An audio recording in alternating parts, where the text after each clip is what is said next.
All right, welcome back. So we have concluded our very first day of the TI10 main stage, and it was a pretty busy day. Notably, day ones are usually really busy because you go through two upper bracket series and then you do every single best of one series in the lower bracket. So in total, we had 6 series today, and I gotta say it was a pretty rough day for my predictions. I made a bracket prediction video last night, and I ended up going 2 for 6 on the day. Some of the upsets that I wasn't expecting were a little bit more pleasant than others, they were a little bit more of a pleasant surprise, whereas some other ones were a little bit more disappointing in my opinion. So we'll end up getting to that. So first off, of course, this was day one, so we're starting off in the first two series of the upper bracket, where we had first Invictus Gaming, which was the first place seed of Group A, playing against Team Spirit, the fourth place seed of Group B. Because Invictus Gaming finished first, they obviously chose to play against Team Spirit. They had the choice between them and I believe it was Vici Gaming, so they chose Team Spirit. And it looked like it was almost going to backfire a little bit. It seems like it did for a lot of the other teams that actually chose who to play against today. Because in game one, Team Spirit actually takes it. It was a game that they probably shouldn't have won. It was off the back of a couple of mistakes by IG. It was a fantastic ending. It was a thrilling ending. It was kind of stressful even, where basically IG was trying to push high ground with an Aegis. The Aegis had expired while they were pushing, but they just kept going anyways. Team Spirit ends up jumping, getting a really nice pick off on the Monkey King that was actually trying to siege. And from there, the Monkey King dies.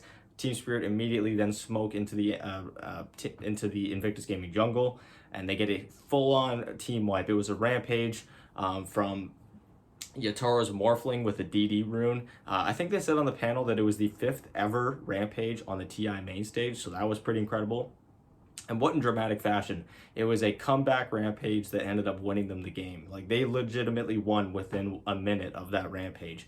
As soon as they got it, they marched their way through the bottom lane, and with that DD rune, they made quick work of the bottom tower and barracks, and they went right for the tier 4s, and they just barely got it before the enemy heroes were about to respawn, and just before their BKBs were about to run out, because they went all out for this ending. But they get it nonetheless.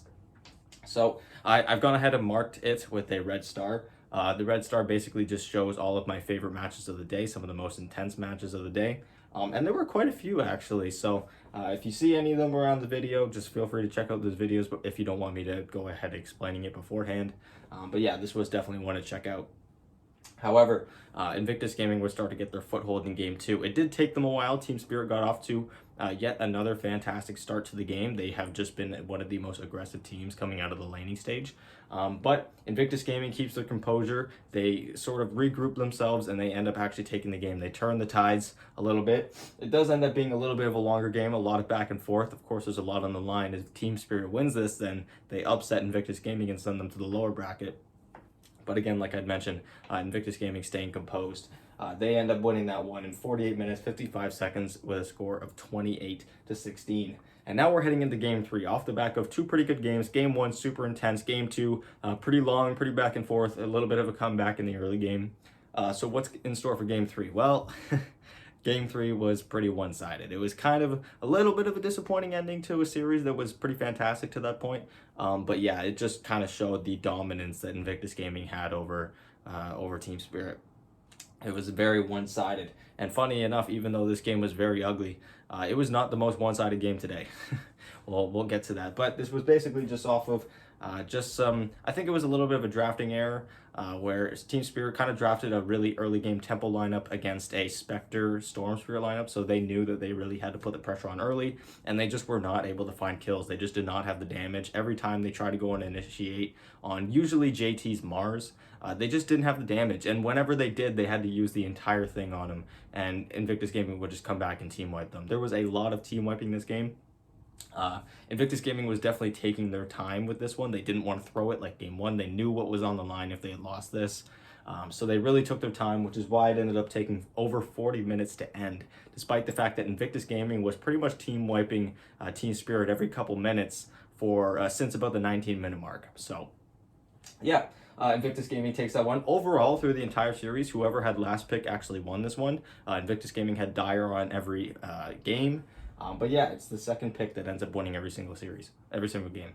So yep, off the back of that, when Invictus Gaming clinches top 6, Of course, they're going to be moving on in the upper bracket, where they would end up facing the winner of this next series that I'm getting into right now, OG versus Secret. And this was a series that I was super excited to watch. Just as a general fan of Dota, I thought that it was really exciting that neither of these teams had ever met at the International, despite the fact that these two teams have been pretty much hailed to win every single TI. At least one of them has been hailed to win every single TI since they came into existence as organizations. So yeah, I was super excited to see this, and game one was quite a solid game. It was a typical back and forth game that you'd love to watch, as long as you don't have a horse in the race. I'm sure anyone who is a fan of any of these teams might have been having a few heart attacks throughout this game, but it was pretty fun back and forth. It basically started with OG taking a pretty solid lead at the start. They had the Diffusal Ursa that was really giving Matumamen's Morphling a really hard time, but eventually the Morphling Shaker combo that they had just became too strong for OG. They just kind of ran out of damage. They didn't have anything to deal with the Morphling, and Team Secret ends up taking a very hard-fought victory. That game lasted just over 40 minutes, kill score being 51-27, so Team Secret actually outkilled them quite a bit, despite it being such a close game, and they were Radiant first pick for that win. Again, red star next to it. If you haven't watched this game, it's probably worthwhile checking out if you missed anything here. Definitely not my top game of the day, but one of the better ones. So for game two, Team Secret, of course, being up 1-0 now. OG on the brink of being sent to the lower bracket, where they haven't been since TI7. So it's been 4 years since OG has ever lost a series or ever been present in the lower bracket. So on the brink of elimination, what ends up happening? Well, Team Secret shows them exactly why they were projected to win TI. About a year ago. I know that a lot of those projections have really faded away, especially with PSG, LGD, and EG looking so solid heading into this year's TI. But if there was a TI last year, Team Secret would have definitely been the clear-cut candidate to win the whole thing. This was absolute domination front to back. There was not a single lane that OG even came close to winning. At least that's what it seemed like. Nisha's Tinker was just going around killing everything. Every single time they tried to initiate on someone on the side of OG, they would just end up losing their entire team. And this game was over in 28 minutes, and it was a long 28 minutes. I'm surprised that this game was only 28 minutes, given how many kills there were. Ends up with a final score of 42-4, which is ridiculous. And Team Secret was actually Dyer's second pick on that one. So again, second pick showing up here. And at this point, second pick has won in, what is that, 80% of the games? So second pick already off the bat looking like one of the better options. So with that, Secret then also secured top 6, where they would end up facing IG, who had just won this series before. These two won't play tomorrow. They will end up playing on the 14th, 2 days from now. So they've got a little bit of time to prepare for that. But yes, they secured top 6. As for OG and Team Spirit, they are then sent to round 2 of the lower bracket, where they face the winners of their respective best of 1 series, which we would have immediately after that. So starting with our lower bracket, of course, all of these best of 1s. We have Fanatic, who is the 7th place seed of Group B, taking on Undying, the 5th place seed of Group A. This meaning that Undying actually chose to play against Fanatic, as opposed to, I believe Elephant was the team beneath them. It starts off pretty rough, I gotta say. Undying looked really like they were floundering a lot. Fnatic had a really nice tempo lineup with the Luna, and it just really didn't look like they had an answer to it. They ended up picking a Naga Siren on the side of Undying, and every time they used it, they had a lot of anti-synergy. I know at one point they accidentally songed at the same time that he was going, that one of their players was going for a 3-man Echo Slam, Moon Meander, and it was, yeah, it just seemed like a kind of a disaster for Undying, this was one of my more disappointing series to watch. I was really rooting for Undying. Ever since the start of the group stage, they had really got me hooked. They had really got me riding their train. But they end up getting eliminated in pretty dramatic fashion. It was not necessarily a very close game, but it was a very clean game on the side of Fnatic. If you're a Fnatic fan, you got to be a little bit excited. This was one of their best games they've played so far at TI, and what good time to be finally breaking out in that TI form. The best of 1s. So Fnatic wins this one in 28 minutes and 18 seconds. So this game being just longer than this Team Secret game, but this one felt way shorter. There was not nearly as much bloodbath, just slaughtering. It was more just front to back Fnatic domination, as opposed to Team Secret just absolutely slaughtering OG for almost half an hour. So, yeah, 28 kills to 10, and they were Radiant second pick. So, yet again, second pick coming off victorious here. That would end up changing later on in the day, but yet again, in our second series of the day, we had Quincy Crew versus Aster. So this was another series that I had anticipated that the losing team was actually going to win. I thought Aster was really going to make good use of the time off that they had, given that they had a lot of players that were sick. They were able to actually play on the main stage today, which was kind of it was really nice to see, because obviously going all the way to Bucharest, just ended up getting sick and missing out on the main stage, even without a crowd, would have been a huge shame. But they end up all testing negative. Same thing for IG. A few of the members of IG ended up getting sick. They were all negative. So everyone was able to play on the main stage today, which was super exciting. But as I had anticipated, or as I hadn't anticipated, it seemed like the time was not quite enough for Team Aster, as Quincy Crew pulled out quite an impressive victory. Not to say that Aster played bad, because Aster actually was doing pretty much the same thing that Fanatic had just done dying the game before. They had a very similar draft with a Legion Commander Luna and a Spirit in the mid lane. And they were doing that same kind of tempo lineup, slowly snowballing kills and towers and objectives and all that, getting Aegises and just making good use of them.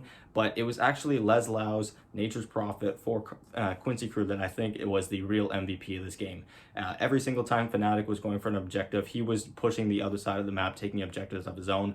I know at one point Fnatic pushed for bottom barracks, or top barracks, I think, and while they got the top barracks, Leslau just took their bottom tier 1, or tier 3, sorry. And then at some point when they went for 2 sets of racks on the side of Aster, they just got double racks too. So Leslau was a real thorn in their side, and I think that was the reason that they won, because at the end of the game, when Aster was going for that GG push, that whole time that they were pushing, Leslau was trying to get mega creeps, and it forced Aster to make a decision. Well, do we back up now, or do we try and end this game? They overextend trying to end the game. Quincy Crew has a bunch of buybacks, so they end up getting stuck in Quincy Crew's base. They wipe them. They then go for Roshan, where Aster tries to contest it, and they get wiped again because they just use their buybacks just to contest the Roshan, and the game ends from there. So without that ratting play from Leslau, this game definitely would have been Aster's. So yeah, Quincy Crew ends up taking it. This was one of the better surprises of the day. Of course, I was anticipating that Aster was going to win it, but I'm not going to complain that Quincy Crew win it. I'm a little bit NA biased, maybe not biased, but you know, I'm gonna be happier when an NA team is doing well, just to represent the region a little bit. So yeah. They end up winning that one in just over 40 minutes as well, with a score very close. They actually get outkilled just barely, 20-19, and they won on Dire second pick. So again, Dire second pick there. And Little Red Star, definitely a game you should check out if you missed it. Next up, we have Alliance versus Beast Coast, and this was another quite crazy game. Definitely a lot of back and forth, definitely a lot of questionable moments at the start. Specifically that one part where Schofield kind of looked like he fed. It was a really weird moment. I don't know if he was just trying to waste the Elder Titan's time to get him to chase him more by just baiting him, but he ended up getting himself killed. It's entirely possible. That's what I thought when it happened, but it just looked really, really weird in the moment.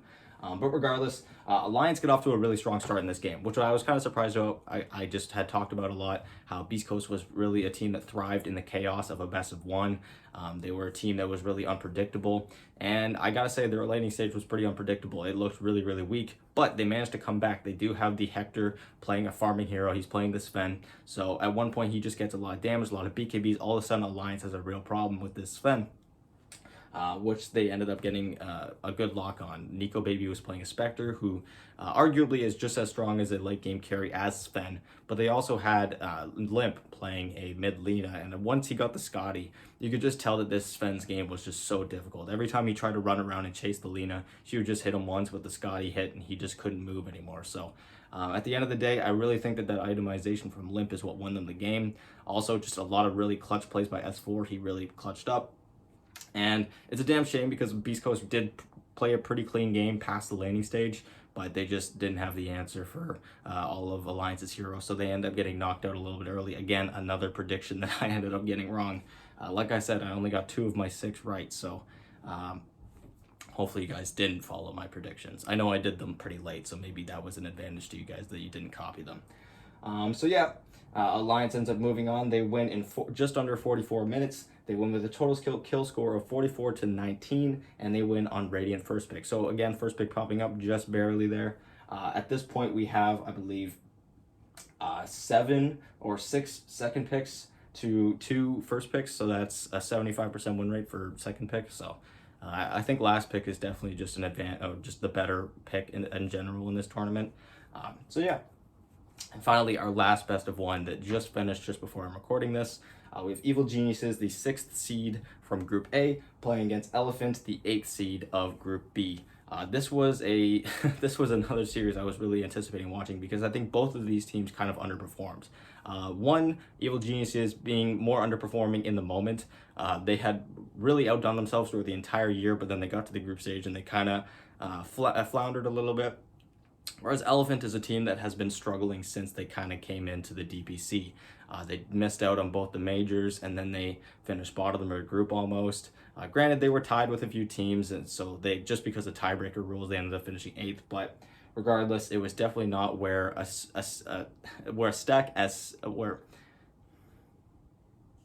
definitely not where a roster.